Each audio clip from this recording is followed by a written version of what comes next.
চারটা কারণে 4 শ্রেণীর মানুষের কবরের শাস্তি হবে না। 1, জুমার দিন মারা গেলে কবরের শাস্তি হবে না। 2, শহীদ হলে কবরের শাস্তি হবে না। 3, পেটে ব্যথায় মারা গেলে কবরের শাস্তি হবে না। 4, রাতে সূরা মুলক পড়লে কবরের শাস্তি হবে না। সূরা মুলক কয় আয়াতের? 30 আয়াতের। অভ্যাস করতে হবে প্রতিদিন পড়া। কোনোদিন যদি না পারা যায় তাহলে দিনে পড়ে পরিশোধ শোধ করে নেবেন। দিনে পড়ে যখন মনে পড়ছে তখনই পড়ে নেবেন। আগের 3টা কঠিন। 1, জুমার দিনে মারা গেলে, জুমার দিনে মরণ হবে কিনা বলতে পারবো? 2, শহীদ, আমি কি শহীদ কিনা তা বলতে পারবো? বাংলাদেশে যারা হিন্দু মরছে তারাও নাকি শহীদ। 3, পেটে ব্যথায় মারা গেলে, কোনটা ব্যথায় যে আমি মারা গেলাম আসলে সেটা কি না নিশ্চিত নয়। 4, সূরা মুলক, এটা সহজ। আপনাকে আমি বলেছি সূরা ইখলাস 3 বার পড়লে কি হয়? 1 বার কোরআন মাজিদ পড়ার সময় নেকি হয়। নেকি লুটে নেন। কদিন ছিল বয়স 40, এখন দেখছে না 60, তার মানে সময় শেষ। বয়স 60 হয়ে গেছে না, আপনি এখন বোনাসে বেঁচে আছেন। আল্লাহ মানুষকে বোনাস দেন। শোনো শোনো, আরেকটা কথা, এই ছেলে শোনো, মুরব্বী আপনি শুনেন, মানুষের সাথে ভালো আচরণ করলে বয়স বাড়ে, আর জেনা করলে বয়স কমে, আর জেনা করলে টাকা পয়সা কমে যায়।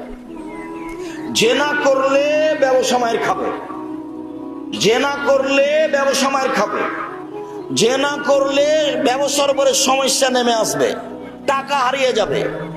যে সাথে পার্টনার ব্যবসা করছিল ও টাকা নিয়ে পালিয়ে যাবে। আল্লাহর নবী এই কথা বলছেন, কাজে খুব ভালোভাবে মনে রাখবেন। 3টা পাপের কারণে আমার উম্মতের উপরে 3টা বিপদ নেমে আসবে। 1, যখন নেশাদার দ্রব্য পান করবে। 2, যখন মেয়েরা নাচবে। সব মোবাইলে মেয়ে নাচে, সব দোকানে মেয়ে নাচে, সব ঘরে মেয়ে নাচে। একটা বাড়ি 5 তলা, 30টা রুম আছে, 25টা রুমে মেয়ে নাচে। 3, জারাতুল কায়নাতুল মাজিব, যখন বাদ্যযন্ত্র প্রকাশ পাবে। সব মোবাইলে বাজনা বাজে, সব দোকানে বাজনা বাজে, প্রায় সব ঘরে বাজনা বাজে, সব ঘরে মেয়ে নাচে, সব দোকানে মেয়ে নাচে, সব ঘরে বাজনা বাজে। অতএব সময় চলে এসেছে, মানুষ এখন সন্ধ্যায় থাকবে মানুষ, আর সকালে হবে বানর শোর। এই ছেলে শোনো, তোমার মোবাইলে যেন আর কোনোদিন ল্যাংটা মেয়ে না নাচে, তোমার মোবাইলে যেন কোনোদিন আর কোনো মেয়ের নাম্বার না থাকে। তুমি তোমার মোবাইল থেকে নাম্বার একেবারে চিরদিনের জন্য মুছে দাও। বড় মোবাইলের অপর নাম হলো জাদু, বড় মোবাইলের অপর নাম হলো জেনা। এখন মানুষ পায়খানা ঘরেও মোবাইল নিয়ে যায়, তা কি জানো? এর নাম জাদু, এটা জেনা। আল্লাহ রাসূল বলছেন, আইনানে তাজলিমুল জেনা হুম নাজরা, 2 চোখের জেনা হচ্ছে চোখ দিয়ে দেখা। অল ওজনানের জেনা হল ইস্তেমা, 2 কানের জেনা হচ্ছে কান দিয়ে শোনা। অল ইয়াদ জেনা হাল বাচ্চ, হাতের জেনা হচ্ছে হাত দিয়ে ধরা। রিজিল জেনা হাল মাসি, পায়ের জেনা হচ্ছে এই পথে চলা। জেনাল কালব তাতমান্না তাস্তাহি, অন্তরের জেনা হচ্ছে পরিকল্পনা করা। জেনাল লিসানুল উতক, জিহ্বার জেনা হচ্ছে কথা বলা। তোমার মোবাইলে ল্যাংটা মেয়ে নাচে, তোমার মোবাইলে তুমি রাত 12টা 2টার পরে শুধু জেনা দেখতে চাও, তুমি হারিয়ে গেছো, মান সম্মান হারিয়ে গেছে, জাহান্নাম নির্ধারণ হয়ে গেছে। তবে তোমাকে আমি আশ্বস্ত করে যাচ্ছি, যুবক মনে রেখো, আজ থেকে যদি তুমি বলতে পারো জীবনে কোনোদিন আমার মোবাইলে কোনো ল্যাংটা মেয়ে নাচবে না, জিন্দেগিতে কোনোদিন আমি আমার মোবাইলে কোনো মেয়ের সাথে কথা বলবো না, এই কথা যদি তুমি বলতে পারো, এই ছেলে যত নাম্বার আছে তুমি এখন বলো, যত নাম্বার আছে আমি সব নাম্বারকে পায়ের নিচে ফেলে ডলে দিলাম, সব নাম্বারে পেশাব করে দিলাম। যেমন রাজশাহী চাঁপাইনবাবগঞ্জে ডুলি বিবি শব্দটা তো আমি পেশাব করে দিতে বলেছি। ডুলি বিবি শব্দ আপনারা শুনেছেন? জানেন কি? এটা তো দিনাজপুর। বরের সাথে যে মেয়েগুলি যায় বিবাহের দিন, ওগুলোকে চাঁপাইনবাবগঞ্জে কি বলে? ডুলি বিবি বলে। রানী বুড়ি হোক আর ডুলি বিবি যেটাই হোক, আমি বলেছি এই শব্দে পেশাব করে দাও। আর কোনোদিন যেন বরের সাথে কোনো মহিলা, কোনো মেয়ে, বোন, খালা, ফুফু, ভাবি কেউ যেন বরের সাথে না যায়, শুধু মুরব্বীরা যাবে। আর থোবড়া, ওই যে ক্ষীর রান্না করে সব গ্রামের লোককে ডেকে খাওয়াই, বলেছি যে থোবড়াতে এই চিরদিনের জন্য অত পেশাব করে দাও। আর থোবড়া শব্দ এখানে ব্যবহার হবে না। কেউ যেন না জানে যে থোবড়া কি জিনিস, সবাই যেন ভুলে যায়। তুমি এমন ভাবে ভুলে যাবো তোমার মেয়েটার ওই বান্ধবীর নাম্বার, যে আয় মারিয়াম যেমন বলেছিল, এই ছেলে শোনো শোনো, মারিয়াম যেমন বলেছিলেন, মারিয়ামের যখন সন্তান হয়ে গেল তখন মারিয়াম বলছেন, আচ্ছা আমি জাতিকে সন্তান কি দিয়ে বুঝাবো? এর আগে তিনি বুঝেছিলেন যে আমার সন্তান হবে, সেদিনও তিনি না করেছিলেন। জিবরাইল এসে তাকে বলছেন, মারিয়াম জি তোমার একটা ছেলে সন্তান হবে। তখন মারিয়াম বলছেন, বলেন কি?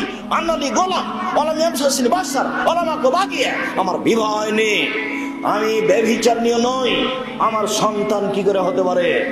আমি ব্যভিচারিণী নই, আমার বিবাহ হয়নি, আমার সন্তান কি করে হতে পারে? তখন জিবরাইল বলছেন, তোমার আল্লাহ পারে, এই জন্য হবে। এইবার ছেলে যখন প্রসব হয়ে গেল তখন তিনি বলছেন, আমি জাতিকে কি দিয়ে বোঝাই, কিন্তু নাসিয়া মানসিয়া, আমি একবার হারিয়ে যেতাম, মানুষ ভুলে যেত, পৃথিবীর কোনো মানুষ জানতো না মারিয়াম কেটা, মারিয়াম নামে শব্দটা কারো মুখে থাকতো না। আমি এটা হয়ে যেতে চাই, আমি হয়ে যেতে চাই নাসিয়া মানসিয়া। এই ছেলে তোমাকে বলছি, ওই মেয়ের নাম্বারটা তোমার কাছে কি হয়ে যাবে? নাসিয়া মানসিয়া। জীবনে কোনোদিন তোমার ওই নাম্বার মনে থাকবে না, পায়ের নিচে রেখে ওখানে ডুবিয়ে দাও। তোমার জন্য বড় বড় সুবিধা রয়েছে। এক, পৃথিবীর যে কোনো বিপদ থেকে বেঁচে যাওয়া। আব্দুর রাহিম সাহেব কি বললেন, এত বড় কথা? জি, যে কোনো বিপদ থেকে যে বেঁচে যাবেন, যে কোনো বিপদ থেকে তুমি বেঁচে যাবা। প্রমাণ তুমিও জানো, প্রমাণ ওই যে প্রমাণ, ওই যে বলো তো, তিনজন লোক রাস্তায় হাঁটছিল, বৃষ্টি আসলো, তখন তিনজন লোক কোথায় গেল? একটা পাহাড়ের গর্তে গেল, একটা পাহাড় থেকে পাথর এসে মুখটা ঢাকা পড়ে গেল। তো তিনজনের একজন বলল, আল্লাহ আমার বাপ মাকে আমি ভালোবাসি, পাথরটা সরিয়ে দেন। তা আল্লাহ বললেন, কিছু দিলাম। আর একটা বলছে, আল্লাহ একটা লোক আমার বাড়িতে কাজে নিয়েছিলাম, একটা লোককে, অর্ধেক দিন কাজ করার পরে লোকটা চলে যাচ্ছে। আমি বললাম টাকা নেই, অর্ধেক দিনের টাকা নিল না, রাগ করে চলে গেল। অনেকদিন পরে এসে বলছে অর্ধেক দিনের টাকা দেন। আমি বললাম গরু ছাগল নিয়ে যাও। আমাকে বলছে মজাক করবেন না। আমি বললাম মজাক করিনি, তুমি সব নিয়ে যাও। সব নিয়ে চলে গেল। তোমাকে সন্তুষ্ট করার জন্য এটা যদি করে থাকি, পাথর একটু সরিয়ে দাও। আল্লাহ বলছে আচ্ছা ঠিক আছে, দিলাম। তো তৃতীয় জন বলছে, আল্লাহ আমার চাচাতো বোন ছিল খুব সুন্দরী, আমি তার সাথে জেনা করতে চেয়েছিলাম, আমি গরিব মানুষ, আমার চাচাতো বোন ভেবেছিল আমি টাকা সংগ্রহ করতে পারবো না, তাই আমাকে বলেছিল আচ্ছা ঠিক আছে আমি তোর সাথে একমত, 100টা স্বর্ণ মুদ্রা আমাকে দিতে হবে। আমি হাড় ভাঙা পরিশ্রম করে 100টা স্বর্ণ মুদ্রা সংগ্রহ করলাম, এবার তার হাতে দিলাম। আমি জেনা করতে বসেছি, তখন আমাকে বলছে, ইয়া আব্দুল্লাহ ইত্তাকিল্লাহ, এ আল্লাহর বান্দা, আল্লাহকে ভয় কর রে, আমাকে অসতী প্রমাণ করিস না।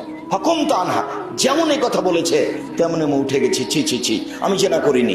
এটা যদি আমি তোমাকে সন্তুষ্ট করার জন্য করে থাকি, পাথর একটু সরিয়ে দাও। তা আল্লাহ বলছেন দিলাম। ওইও মানুষ, তুমিও মানুষ। তুমি ওই মেয়েটার নাম্বার নাসিয়া মানসিয়া হয়ে যাও, বিপদ থেকে বেঁচে যাও ইনশাল্লাহ। আর একটা সুবিধা আছে, আজ থেকে যদি তুমি ছেড়ে দিতে পারো তো বিচারের মাঠে তুমি বিশেষ ছায়াতলে থাকবা।